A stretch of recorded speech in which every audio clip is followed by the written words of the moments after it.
I walked out of our Thanksgiving after my brother's abuse. My family wouldn't stop calling, and I went no contact to save my sanity. Hey everyone, my name's Kyle, 28 male, and I've been sitting on this for a while. It's about my family, and honestly, I feel like I'm losing my mind trying to figure out if I'm in the wrong here. I really need an outside perspective because this has been weighing on me for too long. Okay, so let me lay this out. Thanksgiving at my mom's house has always been a ritual of chaos, not the warm, fuzzy kind you see in movies where everyone laughs over burnt turkey, but the exhausting, why am I here again? Type. It was always the same, like clockwork. I knew what I was walking into the second I parked my car out front. Mom's house looked the same as it always did. The peeling white paint and crooked shutters seemed like they were holding on to the 90s for dear life. But it wasn't about the house, it was the people inside. Walking in, I braced myself like a boxer stepping into the ring. The smell of turkey and pie hit me first, which was nice until Mom's voice cut through. She was already in the kitchen, yelling at Emily, my younger sister, for bringing apple pie instead of pumpkin. Emily looked like she was regretting every choice that led her to this moment. She was clutching the pie box like it was a shield. I said pumpkin, Emily. Does nobody listen to me anymore?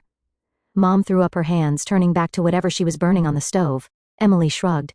It's what the store had. Excuses, Mom muttered, slamming a pot onto the counter. I thought about sneaking out before anyone noticed me, but it was too late. Dad, parked in his recliner, noticed me first. He was half watching the football game, yelling like the players on TV cared about his commentary. Well, look who decided to show up, he said, gruff as ever. Before I could respond, Jake, my older brother, spotted me. He was leaning against the counter with a soda in one hand and a smirk on his face. Kyle, the prodigal son returns, he said, spreading his arms like he was welcoming royalty. What happened? Did Google Maps finally show you how to get back here? Nice to see you too, Jake, I said, my voice flat as I set the pie I'd brought down on the table. Jake didn't let up. Still riding solo? No kids, man? What's the plan, bro? Waiting for a miracle? I forced a laugh and ignored him, heading to the kitchen to say hi to Mom. She didn't even look up from the stove. You're late, she said, stirring something aggressively. Traffic, I lied, even though I'd sat in my car for 20 minutes outside, psyching myself up to go in. Dinner wasn't even ready yet, but it already felt like I'd been there for hours. Mom's house had this way of pulling you into its vortex. Every Thanksgiving felt like stepping into a time machine. Nothing changed, not the mismatched furniture or the smell of old carpet, and definitely not the people. Dad was glued to the game. Jake, meanwhile, was doing his usual thing, acting like he owned the place. Jake was the golden child, always had been. He was the one who stayed close to home, married young, and popped out kids like it was a hobby. Meanwhile, I moved out, got a decent job in another city, and apparently became the family disappointment in the process. Yo, Kyle, Jake called from the living room, you still at that desk job? How's the corporate hamster wheel treating you? It's fine, I said, keeping my tone neutral. Fine? He mimicked, snorting. Man, used to have big dreams. What happened to that? Thought you were going to be some hot shot. I ignored him, pretending to be interested in the bowl of chips on the counter. It was easier than engaging. Emily finally joined me in the kitchen, her shoulders slumped. Mom's losing it, she whispered, glancing over her shoulder. She's been losing it since we were kids, I muttered back, and Emily stifled a laugh. What's up with Jake? She asked. He's on one tonight. He's always on one, I said, rolling my eyes. You'd think being Mr. Perfect would keep him too busy to mess with me, but nope. Emily shrugged. Well, at least you don't live here. You don't have to deal with this all the time. She had a point. I only had to survive this circus a couple of times a year. She was still stuck in town, working 2 jobs and somehow managing to deal with Mom's constant nitpicking. Mom interrupted us by yelling, Emily, where's the gravy? Like the world was ending. Emily sighed and went to deal with it, leaving me alone again. I was wondering how long I'd have to stay before it was socially acceptable to leave. Jake's voice boomed from the living room again. Kyle, you going to sit in there all night? Come be sociable, man. It's Thanksgiving. Translation, come out here so I can mess with you in front of everyone. I took a deep breath and walked into the living room. Jake immediately patted the seat next to him on the couch, like we were best buds. Come on, sit, he said, grinning. Tell us about your exciting life. I sat, but the grin on his face told me this wasn't going to end well. He started, leaning back and crossing his arms. Still no girlfriend, huh, Kyle? Dad cut in, not even looking away from the game. Lay off him. Jake laughed. What? I'm just asking. We're all family here, right? No secrets. I clenched my fists, trying to keep calm. No, Jake, no girlfriend. Thanks for asking. Shocker, he said, his tone dripping with sarcasm. Maybe you're being too pissy. Mom walked in, wiping her hands on a towel. Dinner's ready, she announced, cutting Jake off before he could say anything else. I stood up, thanking God, relieved for the excuse to escape, even if only for a few minutes. Dinner might have been a temporary reprieve, but I knew better than to think the worst was over. Jake wasn't done, not by a long shot, and deep down, I knew this wasn't just about him. It was the whole family dynamic, the unspoken roles we were all forced to play. Jake, the golden boy, me, the black sheep, Emily, the overlooked middle child, Mom, the ringmaster. It was exhausting, but this was Thanksgiving at Mom's house. Same mess, different year. Sitting at the dinner table was like entering a battlefield, except the weapons were forks, knives, and relentless passive aggression. The spread looked impressive, sure, Mom's turkey centerpiece, surrounded by other appetizers, but the atmosphere was as tense as the time Emily accidentally spilled sauce on Jake's wedding tux. Everyone sat in their usual spots, like it was assigned seating, Dad at the head of the table commanding the room without saying much, Mom next to him, ready to swoop in with corrections or guilt trips. Jake took the seat across from me, naturally, while Emily and I filled in the gaps. It was a setup that guaranteed plenty of opportunities for Jake to take shots at me, and he wasted no time getting started. So, Kyle, he began, his fork paused midair, still eating like a bird, or did you finally learn how to enjoy real food? I ignored him, reaching for the green beans. Looks great, Mom, I said, trying to steer the conversation elsewhere. Mom smiled faintly but couldn't help chiming in. You could use a little more on your plate, Kyle, you're looking thin. Are you eating enough these days? I'm fine, I said, just trying to stay healthy. Jake chuckled. Healthy? You're practically wasting away. You know, some of us actually work out. Maybe you should try it sometime. Thanks for the advice, Jake, I said, not looking up. You're welcome, he said, grinning as if he'd done me a favor. Emily tried to shift the conversation. So, Jake, how are the kids doing? Oh, they're great, Jake said, puffing up with pride. Brandon just started soccer and he's already the best on his team. He's got my genes, obviously. And Lily? Smart as a whip, top of her class. That's great, Emily said, smiling politely. You must be proud. Of course, Jake said, glancing at me. But you know, not everyone gets the whole parenting thing right, Kyle. I set my fork down and took a deep breath. Right, Jake, because you've clearly got it all figured out. Mom intervened, waving her fork like a referee. Boys, let's not argue. It's Thanksgiving. We're not arguing, Jake said innocently, just making conversation. Emily shot me a look across the table, her eyes saying, just let it go. I nodded slightly, picking at my food. As dinner went on, the digs kept coming, subtle and not so subtle.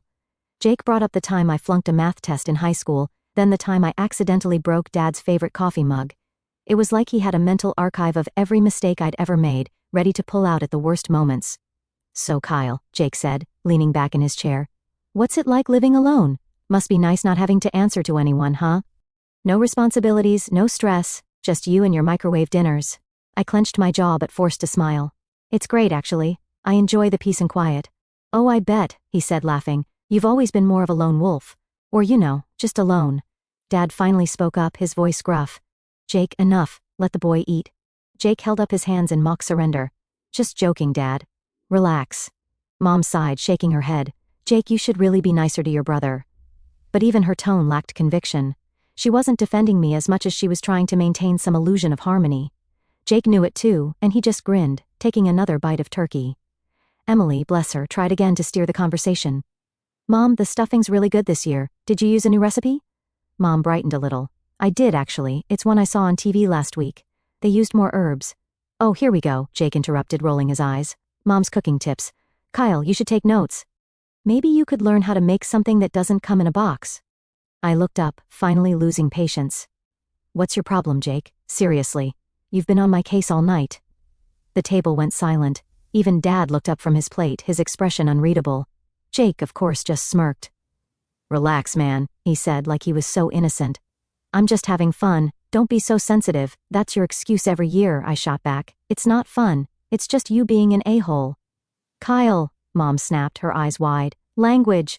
Oh, come on, Jake said, laughing. Don't get your feelings hurt, little bro. It's Thanksgiving. Lighten up. I stared at him, the tension thick enough to cut with a knife. Emily looked down at her plate, clearly wishing she were anywhere else. Maybe if you spent less time criticizing everyone else, I said quietly, you'd have something better to do. Jake's grin faltered, just for a second, then he leaned forward, his eyes narrowing. You want to talk about better things to do? Like what? Sitting alone in your apartment every night, watching reruns and pretending you're happy?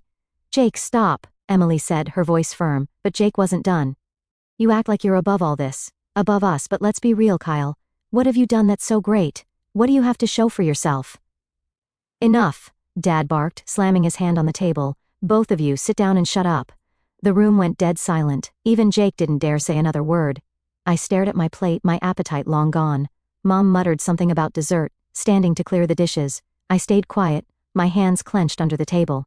Jake smirked again, but this time, there was something in his eyes, like he knew he'd pushed too far but couldn't admit it. The table may have been set with turkey and stuffing, but all I could taste was resentment. When the dinner was finally over, the night was far from done. We'd barely made it to the couch before Jake started in with his usual performance. Kyle's greatest hits, starring me as the punchline to every joke.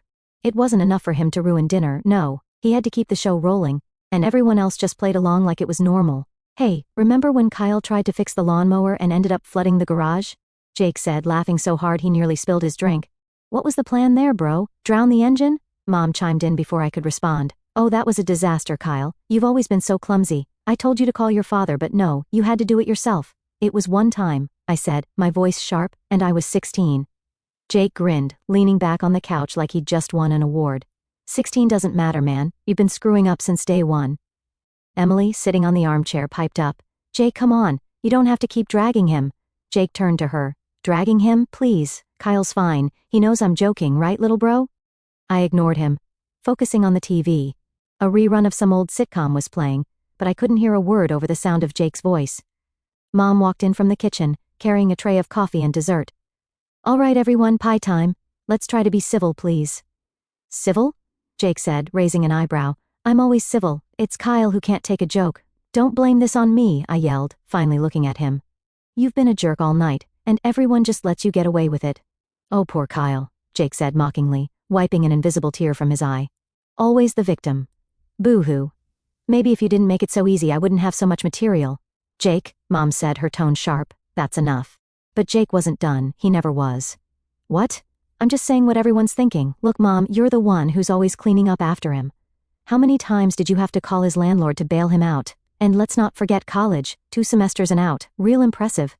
Jake, seriously, shut up, Emily said, her voice louder now. Oh, don't start, Emily, Jake shot back. You're no saint either. You're 28 and still living in Mom's basement. You're just mad I'm saying out loud what we're all thinking. I'm not living in the basement, Emily yelled, her face red. It's temporary, and you know it. Yeah, sure, Jake said, rolling his eyes. Temporary, like how Kyle's career is taking off. I stood up, my fists clenched. You've got a lot to say for someone whose entire life revolves around putting other people down. What's your deal, Jake? Are you that insecure, or do you just get off on being an a-hole? Jake's grin disappeared. Watch it, Kyle. Don't start something you can't finish. Oh, don't worry, I said, stepping closer. I can finish it just fine. Dad, who had been silent for most of the evening, finally spoke up. Both of you, sit your asses down. I'm sick of hearing this crap. Why don't you say something to him for once? I snapped, pointing at Jake. He's the one causing problems, but you all just sit there and let him. Don't drag me into your love, Dad said, glaring at me. You're both acting like kids. Jake laughed bitterly. See? Even Dad agrees you're the problem, Kyle. You know what? I said, my voice rising. Screw this, screw you, and screw this whole family dynamic where Jake gets to act like a king and the rest of us are just supposed to take it. Mom gasped. Kyle, how dare you talk like that? How dare I shot back. How dare you let this happen year after year? You enable him, you all do, and I'm done with it. The room went silent. Even Emily looked like she wanted to disappear into the couch. Jake just sat there smirking, like he'd won, but for the first time I didn't care. You know what, Jake? I said, my voice steady now. You're not better than anyone here, you're just loud, that's it. And one day, when your kids grow up, and start resenting you the way we resent you, maybe you'll figure it out. But until then, go to hell. I grabbed my coat and headed for the door. Mom yelled after me, Kyle, you're not leaving like this. Watch me, I said, slamming the door behind me.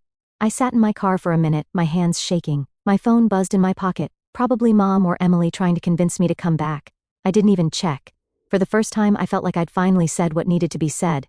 Jake could sit on his little throne all he wanted. I wasn't going to be his punching bag anymore. But as I sat there, something didn't feel right. Something else was nagging at me. A sense that the night wasn't over, not yet. Just before I turned on the car, the door to the house burst open, and Jake came stomping out, his face twisted in anger. He didn't even bother with a coat, just marched across the driveway toward my car. I rolled down the window halfway, more out of instinct than anything else. What the hell is your problem? He yelled. his breath visible in the freezing air. My problem? I shot back. You're the one who's been pushing buttons all night. Oh, don't start that crap again, he said, slamming his hand on the roof of my car. You think you can just walk out like that?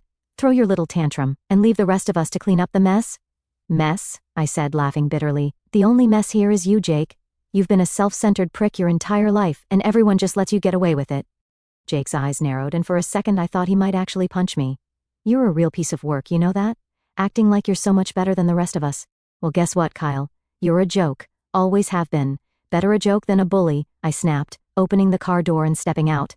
My pulse was pounding in my ears, but I wasn't about to back down. We stood there in the driveway, the tension between us so thick. Jake towered over me, his fists clenched at his sides. I wasn't sure if he was going to swing or just keep running his mouth, but either way, I wasn't backing down. Go back inside, Jake, I said, my voice low and steady. Go back to your perfect little life and leave me the hell alone. Or what? He said, stepping closer. You going to hit me? Go ahead, Kyle, show everyone what a tough guy you are. I didn't move. My hands were at my sides, trembling with anger, but I kept them there. I wasn't going to give him the satisfaction. Pathetic, Jake spat, shaking his head. You can't even stand up for yourself. No wonder nobody respects you. That was it. I didn't even think. My hand shot out, shoving him hard in the chest. He stumbled back a step, his eyes widening in surprise. What the hell, man? He said, regaining his balance. You don't get to talk to me like that anymore, I said, my voice shaking. I'm done, Jake. Done with your crap, done with this family, done with all of it. Jake's face twisted into a snarl. You think walking away makes you better than me? You're just a coward. Always have been, always will be. I'd rather be a coward than a bully, I shot back. At least I don't need to tear other people down to feel good about myself. The sound of the door opening interrupted us. Emily stepped outside, her face pale. Guys, stop it, she said. Just stop. This is insane. Stay out of this, Emily, Jake snapped, not even looking at her. No, I won't stay out of it, she said, stepping between us. You're acting like a maniac, Jake, and Kyle, you're not helping. Both of you need to grow up. I took a step back. I'm not the one who started this, and I'm not the one running away, Jake shot back. Emily looked at me, her eyes pleading. Kyle, please, just come back inside, let's figure this out. I shook my head. There's nothing to figure out, Emily. Jake made it pretty clear how he feels about me, and honestly, I don't care anymore. She looked like she wanted to say something else, but Jake cut her off. Good, go. Nobody's stopping you, Emily yelled, startling both of us. For once in your life, Jake, shut up. The three of us stood there in the freezing driveway, the weight of years of resentment and unspoken anger hanging between us. I glanced back at the house, half expecting Mom or Dad to come out, but the door stayed closed. They weren't going to intervene, they never did. Jake finally broke the silence. You walk away now, Kyle, and don't bother coming back. You're not part of this family anymore. Good, I said, turning toward my car. Because I don't want to be. I got in and slammed the door. I didn't look back as I drove away. But as the house disappeared in my rearview mirror, a pit formed in my stomach. This wasn't over, not by a long shot. Something was coming, I could feel it. The drive home felt like a blur. My mind was spinning, replaying every word Jake said, every smug look, every insult. I should have felt free, finally cutting ties with the toxicity. But instead, something kept gnawing at me. A mix of anger, guilt, and something I couldn't quite name. Halfway back to my apartment, my phone buzzed again. I pulled over onto the shoulder and grabbed it. A text from Emily lit up the screen. Kyle, you need to come back. Something's wrong. Please. My chest tightened. Something about those two words, something's wrong, made me anxious. Emily wasn't the type to exaggerate. If she was texting me like this, it had to be serious. I sat there for a moment, gripping the phone as the cold air seeped in through the cracked window. My better judgment screamed at me to keep driving, to leave all the dysfunction behind, but Emily's words stayed with me. I sighed, shoved the car into gear and turned around.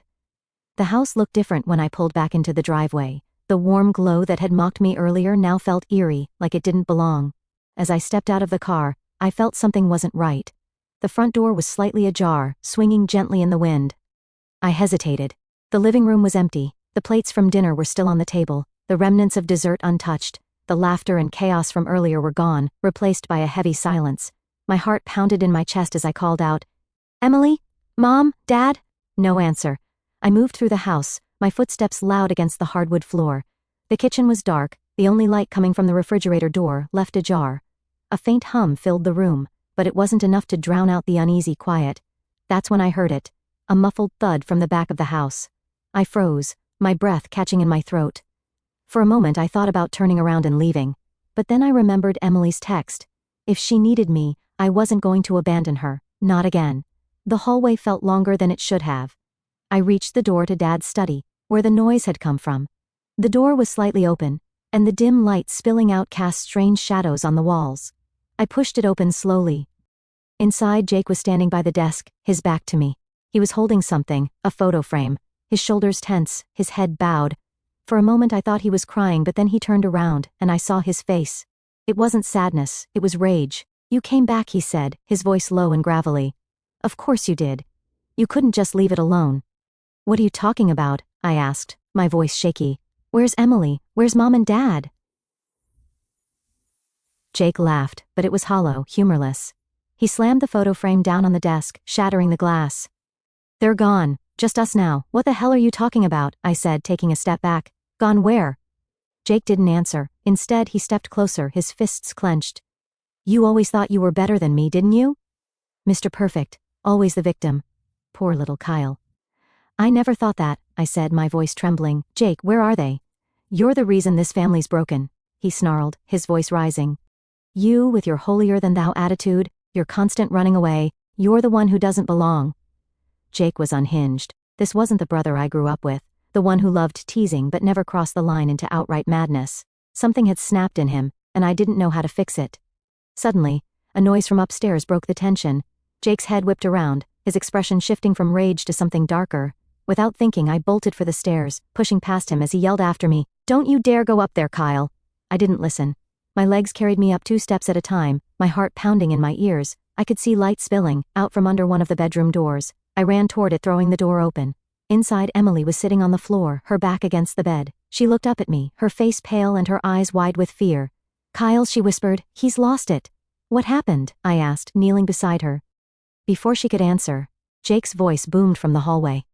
"Get out of there, Kyle! Now!" I stood up, positioning myself between Emily and the door as Jake appeared in the doorway, his face twisted with fury. "She texted you, didn't she?" he spat. "She had to drag you back here to play the hero. You always need to be the hero." "Jake, stop," I said, my voice firm. "Whatever's going on, we can fix it. Just calm down." "There's nothing to fix," he screamed, stepping into the room. "This family's broken, Kyle. It's been broken for years, and it's your fault. You and Emily, always ganging up on me, always making me the bad guy." "Nobody made you the bad guy," I said, trying to keep my voice steady. "You did that all on your own." Jake lunged at me, but I was ready this time. I sidestepped him, grabbing Emily's arm and pulling her to her feet. "Get out," I whispered, and she didn't hesitate. I saw Mom and Dad in the corner of the room. They weren't yelling, they weren't rushing to pull us apart. They just stood there, frozen, like spectators at a train wreck. "Do something," Emily screamed. "He's losing it." But Mom just shook her head, her hands fluttering uselessly, like she couldn't decide whether to intervene or walk away. Dad stood stiffly by her side, his arms crossed, his jaw tight. He didn't say a word. "Mom, Dad, help him!" Emily shouted again, but neither moved. Finally, Mom muttered, "They're brothers, Emily. They'll sort it out." "Sort it out?" I shouted, stepping back from Jake. "Are you serious right now? He's out of control and you're just standing there?" "Stop yelling at your mother," Dad said, his voice low and sharp, like a reprimand to a child. The front door was in sight when Jake caught up, grabbing my arm and yanking me back. I turned, swinging wildly, and my fist connected with his jaw. He stumbled back, more surprised than hurt, and I used the moment to shove Emily toward the door. "Go," I shouted. "Now." She hesitated for a split second before nodding and running outside. Jake recovered quickly, his face a mask of fury as he came at me again. But this time, I was ready. The fight was raw, messy, and desperate. 2 brothers finally tearing into years of resentment and rage. But in the end, it wasn't about winning, it was about surviving. As I stood there, breathing hard, Jake slumped against the wall, glaring at me with hatred in his eyes. For the first time, I saw him for what he really was. A man broken by his own bitterness, lashing out at the world because he didn't know how to fix himself. "I'm done, Jake," I said, my voice quiet but firm. "You can't hurt me anymore." Without another word, I turned and walked out the door. Emily and I went to a diner. We slid into a corner booth, the faint smell of coffee lingering in the air. "I don't think I can go back there," she said softly, her voice trembling. "You shouldn't," I replied. "You don't owe them anything." "They're still Mom and Dad," she whispered, her hands shaking around her coffee cup. No, I said firmly. Parents protect their kids, they don't make excuses for abuse or stand by while it happens. Her eyes filled with doubt. What do we do now? We cut them out, I said, taking a steady sip of coffee. Completely. It's the only way. Later that night, I blocked Jake, then Dad, then Mom. The weight of their toxicity lifted, replaced by a strange calm. Cutting ties wasn't easy, but it was the first step toward freedom, and for the first time, I felt like I could finally move forward. I don't know what you guys may think, but this is it for me. I'm done with their nonsense.